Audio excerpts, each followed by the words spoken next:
काय काकू शशी कुठे आहे? अरे कामावर ना कुठे आलाय, मी पण त्याची वाट बघतोय.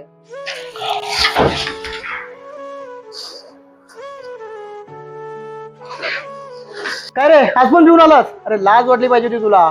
आई तुझी कधीपासून वाट बघते आणि तू पिऊन येतोय. का नको पिऊ? डोक्यावर एवढं कर्ज आहे, ते पिऊनच हलकं होत आहे. दुःख सर्वांना नसतं, पण एकदा आई वडिलांशी बोलून तर बघ. झालं कमी तर झालं. अरे बाबा काय झालं, इथे ये, मी एकदा बोलून तरी बघ.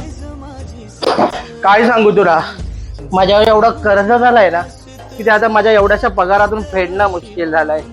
अरे बाबा माझ्या कपाटात दागिने होत, पैसे जमा झालेले होत, ते घे आणि जमीन जागा हा ती विक, मी तुझं कर्ज फेड.